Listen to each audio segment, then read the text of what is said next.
దాదాపు 200 సంవత్సరాలు బ్రిటిషర్స్ భారతదేశాన్ని పాలించారు. ఆ 200 సంవత్సరాలలో మన దేశంలో ఎంతో మార్పు వచ్చింది. బ్రిటిషర్స్ లోపలికి అడుగుపెట్టినప్పుడు మన దేశం ఒకలా ఉంటే, విడిచి వెళ్లేటప్పుడు మన దేశం ఇంకోలా ఉంది. ఆ 200 సంవత్సరాలలో బ్రిటిషర్స్ ఏం చేశారో పక్కన పెడితే, అసలు వాళ్ళు మన దేశాన్ని పరిపాలించకపోతే ఏం జరిగేదో ఈ వీడియోలో చెప్పబోతున్నాను. Let's begin our episode. First point, richness. Britishers మన దేశాన్ని 1757 నుండి 1947 వరకు పాలించారు. 1757 టైంలో ఇండియా చాలా రిచెస్ట్ కంట్రీ. ఎందుకంటే ప్రపంచ జీడిపిలో ఇండియా కాంట్రిబ్యూషన్ 25% ఉండేది. అందుకే వేరే దేశాల కళ్ళు మన దేశం మీద పడ్డాయి. టెక్స్టైల్స్, స్పైసెస్, సాల్ట్, షుగర్ ఇంకా చాలా ఫుడ్ ఐటమ్స్ ని, రా మెటీరియల్స్ ని ఇండియా ఎక్స్పోర్ట్ చేసేది. అప్పట్లో బ్రిటిషర్స్ ఏం చేశారంటే, వాళ్ళు మనకి ట్యాక్సెస్ కట్టకుండా మన చేతే ట్యాక్సెస్ కట్టించుకునే వాళ్ళు. అంటే ప్రతి ఒక్కరూ బ్రిటిషర్స్ కింద స్లేవ్స్ లా పనిచేశారు. దానివల్ల మన డబ్బు మొత్తం యూకేకి వెళ్లిపోయింది. అదే అలా జరగకపోయింటే చాలా కంపెనీస్ వచ్చి మన దేశంలో బిజినెస్ చేసుకునేవి. అప్పుడు ట్యాక్సెస్ రూపంలో చాలా డబ్బు ఇండియాకి వచ్చేది. అప్పట్లో చైనా కూడా ఇండియా లాగే రిచ్ గా ఉండేది. కానీ వాళ్ళది క్లోజ్డ్ ఎకానమీ, అంటే ఫారెన్ వాళ్ళు వచ్చి కంపెనీస్ పెట్టకూడదు. కానీ ఇండియా ఓపెన్ ఎకానమీ, పన్నులు కడితే ఎవరైనా వచ్చి బిజినెస్ చేసుకోవచ్చు. ఈ కంపెనీస్ వల్ల భారతీయుడి సగటు ఆదాయం పెరుగుండేది. అప్పట్లో ఇప్పుడు ఉన్నట్టు digital and cash payment methods ఉండేవి కాదు. ఏదైనా గోల్డ్ అండ్ సిల్వర్ తో పే చేసేవాళ్ళు. సో ఫారిన్ కంట్రీస్ లో ఉన్న బంగారం, వెండి మొత్తం ఇండియాకి వచ్చేది. Point number 2, education. మన దేశంలో ఎప్పటి నుంచో ప్రాంతీయ భాషలు ఉన్నాయి. అంటే హిందీ, బెంగాలీ, మరాఠీ, కన్నడ, తెలుగు, తమిళ్ లాంటి లాంగ్వేజెస్ ప్రజలు మాట్లాడేవాళ్ళు. కానీ అఫీషియల్ లాంగ్వేజ్ మాత్రం సాంస్క్రిట్. సో పండితులు సాంస్క్రిట్ భాషలో మాట్లాడేవాళ్ళు. బుక్స్ కూడా సాంస్క్రిట్ భాషలోనే రాసేవాళ్ళు. పాఠాలు కూడా సాంస్క్రిట్ లోనే చెప్పేవాళ్ళు. అయితే ప్రజలు మాత్రం నార్మల్ గా మాట్లాడుకునేటప్పుడు ప్రాంతీయ భాషల్లోనే మాట్లాడుకునేవాళ్ళు. అయితే ఇదంతా మన దేశాన్ని హిందూ రాజులు పరిపాలించేటప్పుడు, అంటే 1200 సంవత్సరం వరకు. ఆ తర్వాత ఇస్లాం మతానికి చెందిన రాజులు మన దేశాన్ని పాలించారు. అందువల్ల వాళ్ళు పర్షియన్ భాషని అఫీషియల్ లాంగ్వేజ్ గా చేశారు. అంటే బుక్స్ అన్ని పెర్షియన్ భాషలో రాయడం మొదలు పెట్టారు. ఇదంతా 1700 సంవత్సరం వరకు సాగింది. ఆ తర్వాత ఇస్లాం మతానికి చెందిన ముఘల్ రాజ్యం పడిపోయి హిందూ మతానికి చెందిన మరాఠా రాజ్యం వచ్చింది. వీళ్ళు మళ్ళీ సాంస్క్రిట్ భాషని తీసుకొచ్చారు. ఇదే టైంలో బ్రిటిష్ వాళ్ళు మన దేశాన్ని ఆక్రమించుకున్నారు. పేరుకి అఫీషియల్ లాంగ్వేజ్ సాంస్క్రిటే అయినా ఒక్కో ప్రాంతంలో ఒక్కో లాంగ్వేజ్ ఉందని భావించిన బ్రిటిషర్స్ ఇండియా మొత్తం ఒకే భాషని అఫీషియల్ గా పెడదామనుకున్నారు. ఇంగ్లీష్ లాంగ్వేజ్ ని ఇంట్రడ్యూస్ చేస్తే వాళ్ళకి అడ్మినిస్ట్రేషన్ ఈజీగా అవుతుందని భావించి 1835లో ఇంగ్లీష్ ని ఇంట్రడ్యూస్ చేశారు. అన్ని పాఠశాలల్లో అదే భాషని చెప్పించారు.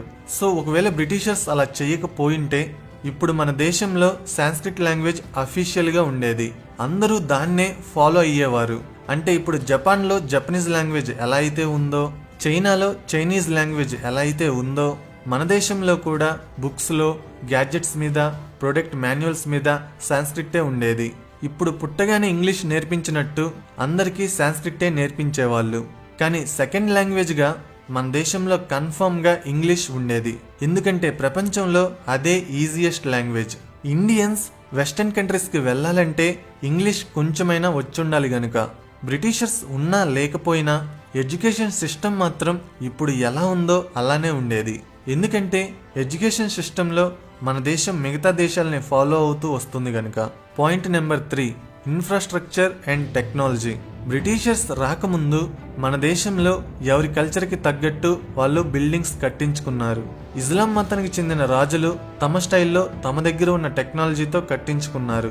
హిందూ మతానికి చెందిన రాజులు తమ స్టైల్లో తమ దగ్గర ఉన్న టెక్నాలజీతో కట్టించుకున్నారు. బ్రిటిషర్స్ వచ్చి యూరోపియన్ స్టైల్ని ఇంట్రడ్యూస్ చేశారు. కానీ ఇప్పుడు మాత్రం ప్రపంచమంతా సేమ్ టెక్నాలజీని ఉపయోగించి బిల్డింగ్స్ ని కడుతుంది. సో బ్రిటిషర్స్ ఉన్నా లేకపోయినా ఇన్ఫ్రాస్ట్రక్చర్ స్టైల్ మాత్రం మన దేశంలో ఇప్పుడు ఉన్న విధంగానే ఉండేది. కానీ ఎలాగో మన దేశం రిచ్ గా ఉంటుంది గనుక ఇప్పుడు జపాన్ అండ్ చైనాలో ఇన్ఫ్రాస్ట్రక్చర్ ఎలా అయితే ఉందో మన దేశంలో కూడా అదే రేంజ్లో ఉండేది. ఎలాగో సాంస్క్రిట్ మన అఫీషియల్ లాంగ్వేజ్గా ఉంటుంది గనుక వేదాల్లో ఉన్న టెక్నాలజీని మన వాళ్ళు బయటకు తీసేవాళ్ళు. ఎడ్యుకేషన్ కూడా టాప్లో ఉంటుంది గనుక మ్యాక్సిమం అందరూ ఎడ్యుకేటెడ్ ఉండేవాళ్ళు. దానివల్ల ఇన్వెన్షన్స్ పెరిగేవి. సో అప్పుడు మన దేశం ప్రపంచంలోనే టెక్నాలజికల్లీ అడ్వాన్స్డ్ కంట్రీగా ఉండేది. మనకి ఇండిపెండెన్స్ వచ్చినప్పుడు మన దేశంలో లిటరసీ రేట్ 12%. అదే టైంలో వెస్టర్న్ కంట్రీస్లో లిటరసీ రేట్ 90%. ఇప్పుడు ఇండియా లిటరసీ రేట్ 75%. ఇప్పుడు అర్థమైందనుకుంటా వెస్టర్న్ కంట్రీస్ అంత ఫాస్ట్గా ఎలా డెవలప్ అయ్యాయో. అదే ఫస్ట్ నుంచి మనల్ని మనమే రూల్ చేసుకుని ఉంటే లిటరసీ రేట్ పీక్స్లో ఉండేది. సో డెవలప్మెంట్ కూడా పీక్స్లో ఉండేది. చాలా మంది అనుకుంటారు బ్రిటిషర్స్ పాలించడం వల్లే మనం మోడర్నైజ్ అయ్యామని. కానీ అది కరెక్ట్ కాదు. ఇప్పటి వరకు జపాన్ని ఎవరూ ఆక్రమించుకోలేదు. కానీ ఇప్పుడు జపాన్ చాలా మోడర్నైజ్ అయ్యింది. సో మనల్ని బ్రిటిషర్స్ పాలించకపోయినా కూడా మన దేశం టెక్నాలజికల్గా అడ్వాన్స్డ్గా ఉండేది అని చెప్పడానికి best example Japan. Point number 4, culture. Britishers రాకముందు మన కల్చర్ డిఫరెంట్గా ఉండేది. తక్కువ కులం వాళ్ళని చిన్న చూపుతో చూసేవాళ్ళు. సతీ సహగమనం, అంటరానితనం, మనుషుల్ని బలివ్వడం లాంటి చాలా మూఢనమ్మకాలు ఉండేవి.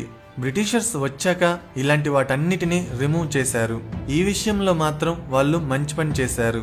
ఈవెన్ వాళ్ళు అలా చేయకపోయినా కూడా కాలక్రమేణా సమాజంలో నుంచి అవి పోయేవి. కానీ వాళ్ళు ఉండడం వల్ల ఇలాంటివి కొంచెం త్వరగా సమాజంలో నుంచి తీసివేయబడ్డాయి. బ్రిటిషర్స్ ఉన్నా లేకపోయినా మన కల్చర్ ఇప్పుడు ఎలా అయితే ఉందో అలానే ఉండేది. బ్రిటిషర్స్ మన దేశాన్ని పాలించేటప్పుడు చాలాసార్లు ఫెమెన్స్ వచ్చాయి. అయితే ఆ ఫెమెన్స్ని ఎదుర్కోవడానికి బ్రిటిషర్స్ ఎటువంటి చర్యలు తీసుకోలేదు. అదే రాజులు గాని ఉండుంటే తమ సాయశక్తుల పేదలకి సహాయం చేసేవాళ్ళు. జనాభా మాత్రం ఇప్పుడు ఎంతైతే సంఖ్య ఉందో అంతకన్నా ఎక్కువే ఉండేది. ఎందుకంటే బ్రిటిషర్స్ వల్ల చాలా మంది చనిపోయారు, చాలా మంది వలసపోయారు. ప్రపంచ యుద్ధంలో చనిపోయిన వాళ్ళ సంఖ్య కంటే మన దేశంలో కరువు వల్ల చనిపోయిన వాళ్ళ సంఖ్యే ఎక్కువ. బ్రిటిషర్స్ వల్ల మన దేశంలో డెమోక్రసీ వచ్చింది. ఒకవేళ వాళ్ళు రాకపోయుంటే ఏమై ఉండేది? నాకు తెలిసినంత వరకు ఇప్పటికి కూడా రాజులే పరిపాలించేవాళ్ళు, లేదా మన దేశంలో కమ్యూనలిజం ఉండేది. ఒకవేళ రాజులు గాని ఉంటే పాలన అనేది ఒకప్పటిలా కాకుండా కొంచెం మోడర్న్గా ఉండేది. కరప్షన్ ఉండేది కాదు. ఎందుకంటే కరప్షన్ స్టార్ట్ అయిందే బ్రిటిషర్స్ వచ్చాక.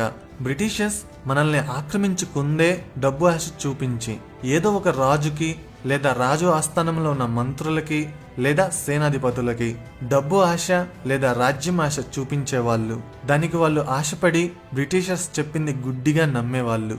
ఆ విధంగా కరప్షన్ స్టార్ట్ అయింది. సో బ్రిటిషర్స్ లేకపోయింటే మన దేశంలో కరప్షన్ ఉండేది కాదు.